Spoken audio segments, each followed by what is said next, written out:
Well, let's get to know more about Kansas State. Bring in a friend of the 10-12 network. He is Scott McFarland, host of the Boscoe's Boys that covers all things Kansas State. Welcome into Suns Live.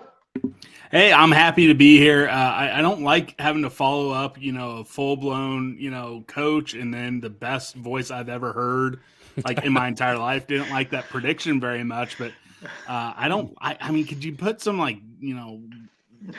bad guess on before me? I mean, everyone's going to be like, who's this dude? I would have known that. I might not have said yes, but I'm happy to be here. We're glad that you're here to talk about Kansas State. For any team, it's devastating. I was watching in a sports bar on that 61-yard field goal. No one expects that. SEC I was there. record. I was there, my friend, and I said this on my podcast probably more times than my listeners wanted to hear. It's the most devastating loss since I started this podcast with my friend Grant, who moved on to, be a full-time dad. I mean, how selfish of him not wanting to do a part-time podcast, but it was devastating. I was in the building. It's an old Big 8 game.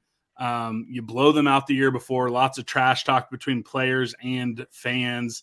And for it to go like that, it was truly devastating. It's going to be it's not 2012 Baylor, 1998 A&M, 2000 Oklahoma, but it's going to haunt me probably until the day I die or until I start, stop caring about sports. Just a full-on devastating loss. Wow. I mean, you heard Coach say, can't let Missouri beat you twice. They then have got to pick up, and they do so in a climate of several guys injured, some lost now for the season, and uncertainty at quarterback. Go through what you know about some of the injury situations and how you think it'll impact Saturday's game for Kansas State. Yeah, sadly, Daniel Green out for the season, and that's probably going to end his career. He was using his COVID super senior. That one really hurts because he was one of those transitional figures from the Bill Snyder era to the Chris Kleiman era, a guy who has been in the K-State kind of football lexicon forever because he had to do a year of prep school before even getting to campus. So it was a whole saga. Will the 4-star Daniel Green ever make it to K-State, to becoming a 3-time captain, all Big 12 guy, a Big 12 champion, making big plays in that championship game all right, now he's done. So he's done. Trayshawn Ward, Chris Kleiman in his press conference said, hey, he's doubtful. If Chris Kleiman says someone's doubtful, he's not playing. So, the shiftier, the speedier of the two starting running backs, he's out. And then the big one, it comes down to Will Howard. Is he going to play? I don't know. I'll be honest. I was hearing some things before the press conference, which made me think, all right, he's not going to play at all. And I thought Chris Kleiman was going to kind of, play a little bit of chess, try to, do a little song and dance saying, hey, Will Howard, he's going to try to gut it out. We'll see. The fact he was so upfront about it made me completely change my mind. Maybe he's playing mind games with me, but I was going to believe the exact opposite of whatever he said about Will Howard in that press conference. So now I completely changed my mind. I imagine he's going to try to gut it out there, but I think we're going to see plenty of Avery Johnson at quarterback as well. But on the good side, Christian Duffy, probably the second best offensive lineman we have. He's going to play for the first time this season, depending on, conditioning, anywhere between 20 to 30 plays. But that's at least some good news on the other side of the injury front for K-State. What are the differences in these quarterbacks? Yeah, so Will Howard, it's kind of funny. When Will Howard came in for Skylar Thompson for 2 straight years, Skylar Thompson gets hurt, Will Howard has to come in. Will Howard was seen as like a running guy, not like a big top-end speed, but kind of like Colin Klein was. Hey, he's a battering ram. He's going to just kind of pound the ball up the field and be a runner, but he's really kind of turned into, a passing guy, a guy who thinks he can throw the football through the eye of a needle. It's come back to bite him a couple times. He's thrown 1 interception in all 3 games so far. But you go back and look at some of the throws that he has made, and you're like, oh, wow, how many quarterbacks in the Big 12 can make that sort of throw? Avery Johnson, on the other hand, he's still 18. He's a true freshman. It's the old stereotype, he should have been at prom when he was at spring practice. How many times have people heard that? But he is fast. He is going, I truly believe this. If you want to talk about pure speed, agility, top end athlete, he may be the best pure athlete who plays the position quarterback in the Big 12. This guy could have been, if he would have dedicated himself to being a track guy, he could have been a track guy. He could have been a Major League Baseball player. Whatever he decided he wanted to do, he would have been able to do it. He had some highlight dunks in his high school senior season.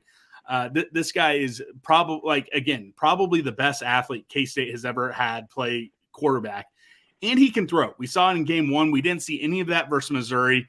So I think it is fair to say he's going to be a run-first type of guy. But it's not going to be, like some of these K-State quarterbacks of the past who he won't throw it.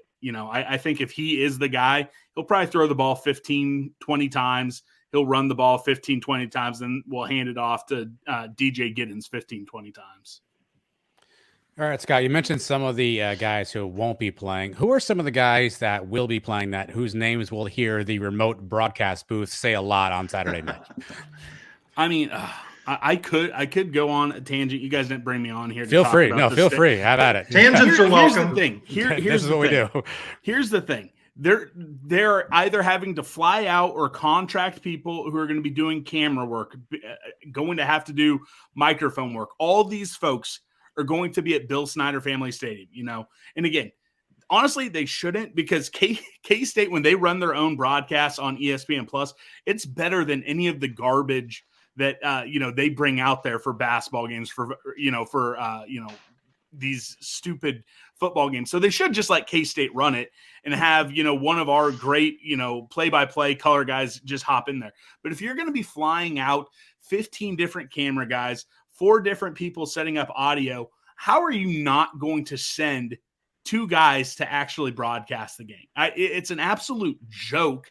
And again, if this is what things are going to turn into, just contract out people who are in the area who want to get into broadcasting, because they're going to put a better effort into it than whatever clowns they're going to have calling the game on Saturday. Luckily, I'll be there, so I'm not going to have to. That's a good audition, though, for color commentator. No, I'm trying my best not to cuss on your guys' show. I let it fly, and my mother lets me know every time. She'll text me in the morning anytime she hears me drop an F-bomb. I could not. Is profanity allowed on your show? Is that? Oh yeah. Anything goes. It's actually gone down since it just became me. Grant really used to let it fly, but if I get fired up, I'll drop just about any word out there. But no, guys, you're going to hear DJ Giddens. He's a Kansas kid just from up the road in Junction City. Again, he spelled Deuce Vaughn last year. Had, I think, 6 touchdowns, 600 yards from scrimmage in that supporting role. He's going to be the lead guy. You're going to hear his name a ton on offense. Again, either Avery Johnson or Will Howard at quarterback. Cooper Beebe, All-American, hopefully playing left guard instead of having to play right tackle. That's been the big issue with the offensive line, shuffling around because Duffy is out. And then wide receivers, Phillip Brooks, maybe. That's been a little bit of an issue for K-State. Ben Sennett playing tight end. He's going to get drafted. I don't know if it's going to be next year or the following year. He'll be a day 2 type of pick. And, and then when you get to defense, it's really going to be one of those guys on the edge. I don't know who it's going to be. You have 3 guys who have had 3 sacks in an individual game at some point in their career, between Khalid Duke, Brendan Mott, and Nate Matlack. One of those 3 guys is going to have a big game. And then hopefully Kobe Savage at safety is going to be a name you hear a lot. Hopefully not because he's tracking down big plays, but hopefully because he's making plays a little bit closer to the box. So, that was like 8 names. I should have just, really dove deep on 2, but, that's the way I go. I almost want to ask you more broadcasting questions, but Scott, imagine for a second you're not wearing that purple shirt. It looks fantastic, by the way. And imagine you've got a gold shirt on. You're repping UCF, and you were giving UCF players advice on what it takes to beat Kansas State. What does this Knights team have to do if they want to be competitive against the Wildcats? We saw it last week, and this is what makes me nervous about this game. K-State, especially, their inexperienced safeties, Marquise Siegel and VJ Payne, they had a lot of issues when it came to eye discipline. So if I'm, talking to Gus Malzahn, if I'm talking to the offensive coordinator, I'm saying lots of motion, lots of play action, a lot of misdirection. Try to test that eye discipline on the back end of K-State's defense, because they failed at that straight up. That is the reason. If you wanted to boil it down to one reason K-State lost last week, it is eye discipline by the safeties. So if you can exploit that again, you're going to see big chunk plays of 30, 40 yards. You might be seeing a 50-yard touchdown. You might be able to bust things open instead of, it being a slobber knocker of a game. Okay, now it's going to have to turn into a track meet. So if I was giving, advice, that's what I would say. Scott, I know you're a Charlie Hustle guy. You can get this UCF shirt on charliehustle.com, Dude, by the way, so if you want to change. It's up to you. So I'm going to say this. The reason why I changed, I had a Charlie Hustle crew neck sweatshirt, and I realized I had a massive stain on it. I'm like, all right, no, I need to go switch my shirt because I'm going to be on YouTube, millions upon millions of live viewers. But Charlie Hustle, I know you guys down in Florida. It's not always crew neck this could be season. you, Scott. I don't know. This could be you. No, I don't know. Hey, it looks great. And then they had the Citronaut shirt that they can't keep in stock because you guys are buying so many of them. But I'm telling you this. I know it doesn't get real cold down Florida. They have the single most comfortable crew neck sweatshirts in the world. Up here in Kansas, I'm wearing mine literally from about October until April. I have 8 of them for different K-State stuff. Their Arrowhead collection, the iconic KC Hart. I'm telling you guys, their crew neck sweatshirts are going to be the best thing you ever put on. Promo code 101215, by the way. Yeah, 1012. Subtle. Look, and how about the 1012 network? How about this network? How about those guys? Yeah, shout out to them. I mean, I love being a part of it. Shout out to Phil. Shout out to you Before guys. we talk about your show a little bit, what's your sense of your audience and the fan base about UCF? Is there a respect there about the Knights coming in, maybe leaving there with a victory, or are the fans dismissive of the newcomers in the Big 12? All right, so that's a loaded question. So are we talking about the game? Or I'm looking for you to give us a little bulletin board material. Okay, no, I'm not. I'm not going to do that because here's the thing. I will go on shows, and if I feel confident, like I've gone on the Rock Chalk podcast, with Andy Mitz, in the network. I've gone on his show come on, like 5 or 6 times and said, KU will eventually beat K-State in football, but this will not be the year. I guarantee it, all this type of stuff. I said the same thing when I went on the Houston pod. I'm not going to say that. Now, back before K-State had some of these injuries, before we, had that performance versus Missouri that we did, knowing that you guys are down to your quarterback too, I had all intents. I was planning on coming on here, giving you guys all the bulletin board material you could have wanted. I was going to set myself up to get absolutely flamed on Twitter if K-State were to drop the game. I'm not going to do that. This game is going to be way too close, especially when K-State fans had the ambition on going back to Arlington again. This game is going to be close, and it's truly going to be an amazing start to UCF's Big 12, your guys' debut in the conference. And I think it's going to be a great, great game, and I think it's truly a shame that it's going to be buried on FS1 against all these big games. Instead of getting, a 2:30 spot or even, a big noon type kickoff, because I think this has the potential to be the marquee game for the Big 12 this week. When Kansas State's playing well, what's the stadium atmosphere like? I mean, how raucous could Bill Snyder family stadium? It just sounds so serene and nice, like a park on a Saturday afternoon. How difficult an environment might this be for the Knights? I think Gus was the head coach of Auburn when they came to town. Yes. Yep. And that game again, just the stupidest game ever. Tyler Lockett's only drop in his entire life in the end zone turns into an interception, and we missed like 3 field goals. But absolutely electric if the fans are bought in, they're believing. And I truly do believe that for its size, it's the best 50,000 seat stadium in the country. I'm biased. I get it, but it gets loud. It's a fun atmosphere. There's great premium seating. You got 4 amazing video boards everywhere. It really looks so unassuming. I've stood there at the 50-yard line when the place is absolutely empty. And you just kind of look around and you're like, man, what is this? But then I've also been down on the field pregame before we beat Oklahoma and on homecoming back in 2019, and you literally can't walk. It can get loud that you feel your body shaking. It has, the potential when everything is clicking to be the loudest stadium in the Big 12, and that's no matter who's ever been in the Big 12. At its best, it is absolutely a madhouse. Now, and I thought it was going to be that madhouse, but that one loss, like I keep talking about how devastating that was. that sucked a lot of motivation out of K-State fans. I've seen it on Twitter. Is it sold out? Game sold out? The game's been sold out since July. There will be plenty of fans, but the fever pitch, the bloodthirst that was going to be there was sucked away a little bit with that Missouri game. It's going to be rowdy. The students are packed in like sardines from the 50-yard line down past the end zone.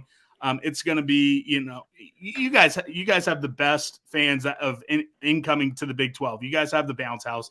It's not going to be anything that they haven't experienced before, but it truly does at its best. There is a bloodthirst that you wouldn't expect at a stadium called Bill Snyder Family Stadium.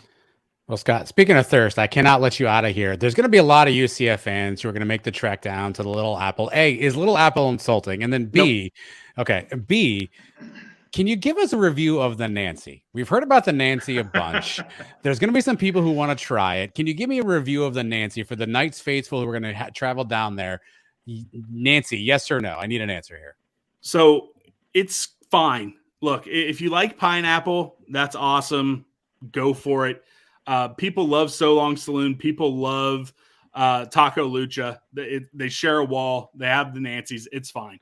But I'm telling you this, and they are a sponsor of my show, but I promise you I'd be saying this even if they weren't. If you are a UCF fan coming to Manhattan, Kansas, and you enjoy craft beer, if you enjoy a fun atmosphere, it's not one of these breweries where you feel like, it's a restaurant. No, this is a pure brewery straight from the source, Manhattan Brewing Company on Points Avenue in downtown Manhattan. I promise you, one of your new favorite beers are going to be on tap. Whether you're a hophead, whether you like pumpkin beers, I love pumpkin beers. They're best pumpkin beer I've ever had in my life at Manhattan Brewing Company. There's a purple Hefeweizen that our university president helped them brew called Championship Run. Absolutely delicious. I see your face. It is so good. Good.